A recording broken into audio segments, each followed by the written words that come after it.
Hello, friends. This is Dave Hurwitz, executive editor at ClassicsToday.com, here with the next installment in Paavo Järvi's Mahler cycle with the Tonhalle Orchestra of Zurich, Symphony number 1 on Alpha. You know, who ever thought that the Tonhalle Orchestra of Zurich would be doing multiple Mahler cycles? Because remember, they did one for David Zinman, with David Zinman. Really kind of surprising. You don't think of them as a Mahler orchestra, and in some ways they aren't, but they play well. They play well for both conductors. They really do. They seem to be getting into it.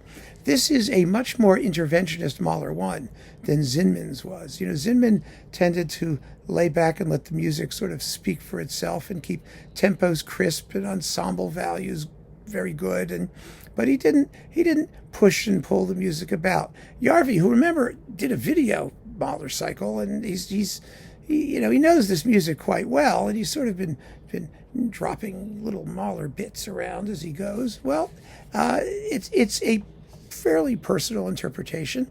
He doesn't do anything wrong. There isn't anything here that's not what Mahler suggested. You know, there's inflection, there's interpretation, and for the most part, it works extremely well. I mean, the first movement goes swimmingly. It really does. The opening is nice and mysterioso, and when the cellos come in with the main theme, dum bum bum bum bum bum ba, it's nice and refreshing. It's not mannered. Doesn't poke around, but he slows down and lets us hear atmospheric bits in that development section. The soft part with the bass drum booming along is very nicely done. It's a little bit, the sonics are a little dry. The bass again is a little bit dry, but it's not bad. The end of the first movement is very, very exciting. The Scherzo has plenty of rustic jollity. Like many conductors, I think Järvi does a bit much with the trio. You know, I mean, the trio can really sound tacky. Yeah, it's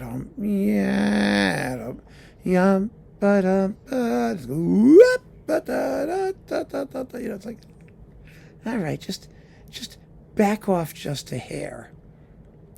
Just a little bit, but that's okay. I mean, he gets to do that. The funeral march is beautifully done.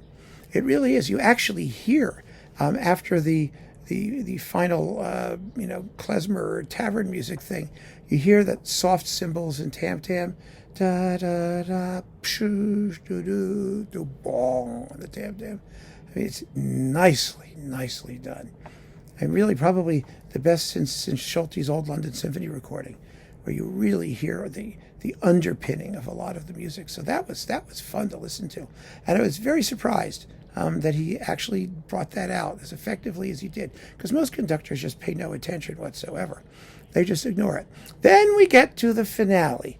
All right, now for the finale, I would have liked a little more violence, a little more vehemence at the opening.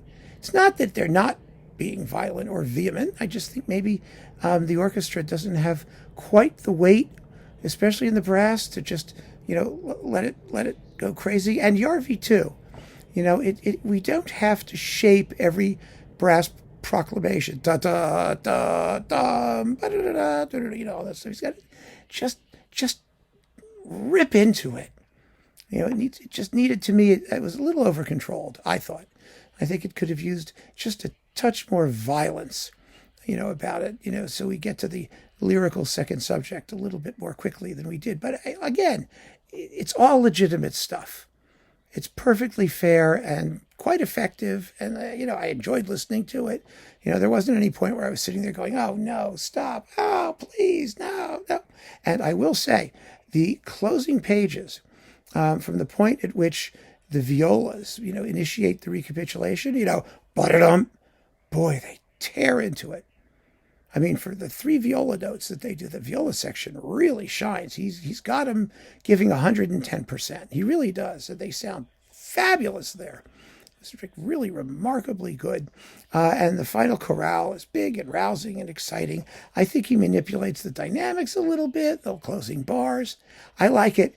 When it's da ba da dum da da crash da da dum ba da dum ba da dum ba da dum ba da dum, and the bass drum and timpani rolling fortissimo.